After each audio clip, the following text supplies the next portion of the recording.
नहमदुहु व नसल्ली व नसल्लिमु अला रसूलिहिन नबिय्यिल करीम। औज़ु बिल्लाहि मिनश शैतानिर रजीम। बिस्मिल्लाहिर रहमानिर रहीम।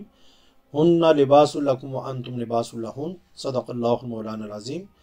मोहतरम ख़वातीन व हज़रात, अस्सलामु अलैकुम व रहमतुल्लाहि व बरकातुहू। अल्लाह ताला का हम सब पर बेपाया लुत्फ़ व करम है कि जिसकी तौफ़ीक़ से आज हम एक और नशिस्त में आपके साथ मौजूद हैं।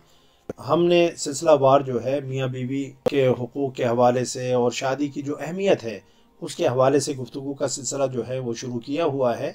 हमने पिछली नशिस्त के अंदर इस बात का बयान किया था कि अल्लाह ताला ने शादी और निकाह और मियाँ बीवी के जो ताल्लुक़ को कुरान पाक में बहुत खूबसूरत अंदाज में ये कहकर बयान फरमाया कि वो तुम्हारे लिए लिबास की तरह हैं और तुम उनके लिए लिबास की तरह हो। और हमने इस चीज़ का जो है बयान किया था कि जिस तरह लिबास हमारी ज़िंदगी में लाजिम व मलजूम है और हमारी ज़रूरत है, हमारी हाजत है, उसके बग़ैर हम नहीं रह सकते, इसी तरीक़े से जो है निकाह और शादी की इंसानी ज़िंदगी में अहमियत है। तो कोई भी शख्स जो है जिस तरह बेलिबास होना पसंद नहीं करता, इसी तरह से अगर वो शादी की उम्र को पहुंच गया है तो उसे बग़ैर शादी के भी ज़िंदगी नहीं गुजारनी चाहिए। और देखें, अगर आपको लिबास की ज़रूरत है तो आपको अगर फौरी ज़रूरत है और आपके पास बहुत पैसे नहीं भी हैं तो जितने भी आपके पास पैसे हैं आप उसमें कोई मुनासिब लिबास लेकर जो है पहन लेंगे और अपनी ज़रूरत को पूरा कर लेंगे। आप ये कोशिश नहीं करेंगे कि जब लाखों रुपए मेरे पास होंगे, लाखों पाउंड मेरे पास होंगे या हज़ारों पाउंड होंगे तभी जो है मैं लिबास लूँगा, बहुत आला और शाहाना जो है लिबास लूँगा। नहीं, लिबास आपकी ज़रूरत है। आपके पास जो भी गुंजाइश होगी आप उसमें एक मुनासिब सा लिबास लेकर अपनी ज़रूरत को पूरा कर लेंगे। तो जब कुरान में अल्लाह रब्बुल इज़्ज़त ने मियाँ बीवी के ताल्लुक़ को और शादी को लिबास से तशबीह दी, इसका माना यह है कि आप जिस तरह लिबास ख़रीदने में देर नहीं करते, अगर लिबास की आपको ज़रूरत है, जो आपके पास पैसे मौजूद हैं उसमें जो मुनासिब लिबास आता है आप उसको ले लेते हैं, पहन लेते हैं, अपनी ज़रूरत को पूरा कर लेते हैं। इसीलिए इसी तरीके से जो है शादी ब्याह के जो मामलात हैं उनमें भी जो है ताख़ीर नहीं करनी चाहिए और ये नहीं सोचना चाहिए कि भाई मेरे पास इतने हज़ारों पाउंड होंगे और ये सारी रसूमात अदा करने के लिए मेरे पास जो है अच्छे खासे पैसे होंगे तभी मैं जो है शादी करूँगा। अल्लाह ने शादी के इस इंस्टीट्यूट को और इस मामले को बड़ा सादा रखा है, बहुत सिंपल है। यानी कि हम ने खुद जानबूझकर जो है इसको बहुत मुश्किल बना दिया है, वरना आप देखें कि ये बहुत जो है सादा है, सिंपल है। यानी आप लड़का लड़की हों, दो चार जो है 8-10 बंदे हों, 2 गवाह हों, काजी हों, मस्जिद में जाकर इज़्ज़त के साथ एहतराम के साथ जो है इजाब व कबूल कर लिया जाए, निकाह हो गया, शादी हो गई। अब बाकी जितने भी हमने जो है मामलात यानी बना रखे हैं, इससे हमने खुद अपने लिए मुश्किलात को यानी पैदा किया हुआ है, अपने लिए मुश्किलात खड़ी की हुई हैं, अपने लिए जो है निकाह और शादी के बंधन को एक बहुत मुश्किल जो है काम बना लिया है कि इतने तोले जो है जब तक सोना नहीं होगा शादी नहीं होगी। लड़की का हज़ारों पाउंड जो है की मालियत का जब तक लिबास नहीं होगा शादी नहीं होगी। दूल्हा के लिए ये चाहिए, दुल्हन के लिए ये चाहिए, जहेज़ की एक लंबी जो है वो फहरिस्त है। तो ये जो सारी जो हमने एक्सपेक्टेशंस और सारी जो हमने डिमांड्स का एक जो है पूरा एम्पायर जो खड़ा किया हुआ है, इससे हमें इज्तनाब करना चाहिए। अपनी ज़िंदगियों में अल्लाह ने फरमाया कि अद्दीनु युस्रुन, दीन आसानी का नाम है, दीन मुश्किल का नाम नहीं है। दीन ने हमारे लिए बहुत आसानियां पैदा की हैं, लेकिन हमने खुद जानबूझकर अपने लिए मुश्किलात पैदा कर ली हैं। और आज जो है जो बेटी वाले हैं उन माँ बाप के लिए अपनी बेटी को इज़्ज़त के साथ रुखसत करना एक बहुत मुश्किल काम बन गया है। अगर जिसकी 2-4 बेटियां हों तो वो इतना माल और असबाब और इतने जो पैसे कहाँ से लाए कि हर एक के लिए इतना सोना, इतने ज़ेवरात और जहेज़ की जो एक पूरी लिस्ट जो है डिमांड की सूरत में आती है वो किस तरह से पूरा करें।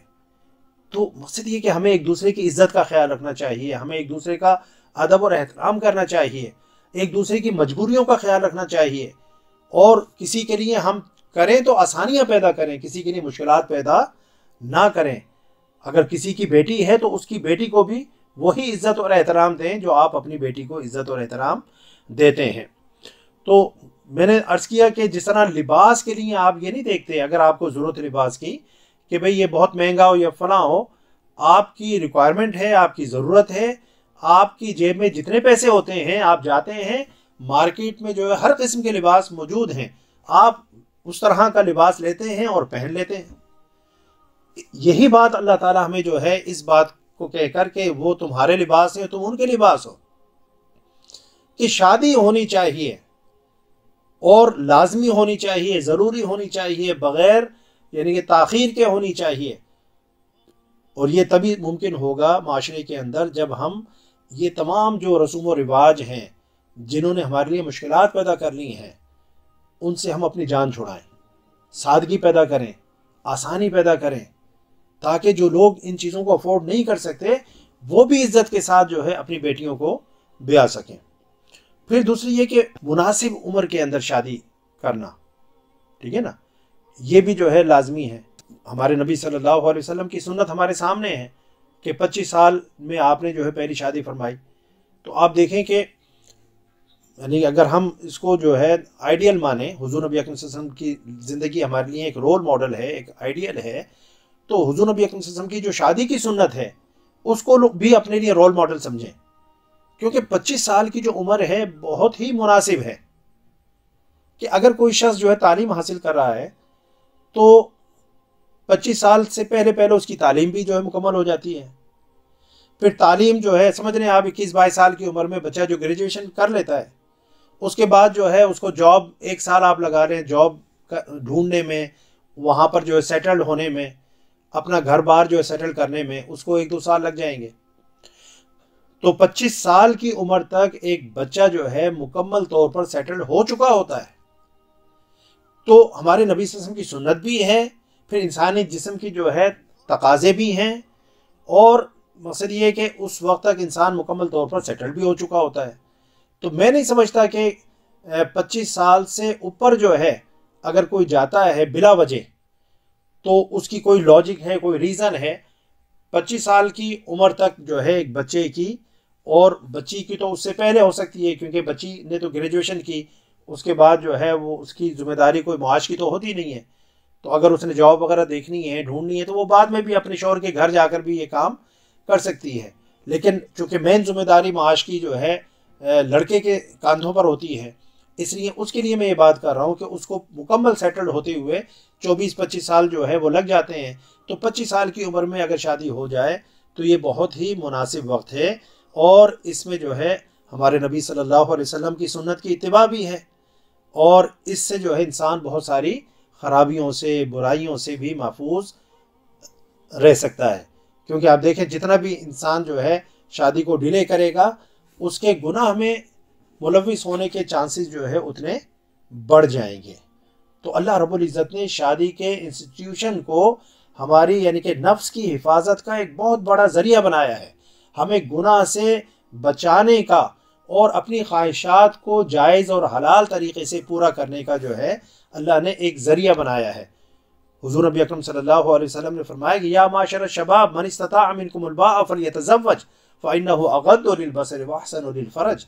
ए नौजवानों, अगर तुम्हें जो है शादी की तुम्हारे अंदर इस्तिताअत है, यानी फिजिकली, मेंटली और economically, if you can afford marriage, तो ज़रूर करनी चाहिए। फ़इन्नहु अग़द्दु लिलबसर, क्योंकि ये निगाहों के लिए जो है ये एक पर्दा है।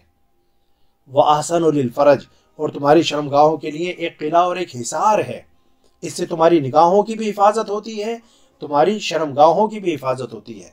तो हिफाजत नफ्स का एक बहुत बड़ा ज़रिया वो शादी है। तो इस शादी के बंधन में बनकर हम जायज़ और हलाल तरीक़े से अपनी ख्वाहिशात की, अपने नफ्स की ख्वाहिशात की तकमील कर सकते हैं, और गुनाह में अपने आप को मुलविस करने से बच सकते हैं। इसलिए जो है वालिदैन को चाहिए कि वक्त के ऊपर जो है मुनासिब रिश्ता देखकर अपनी औलाद की शादी कर दें, ताकि वो किसी गुनाह के अंदर मुलविस ना हो। अल्लाह ताला हम सबको समझ और फ़हम अता फ़रमाए।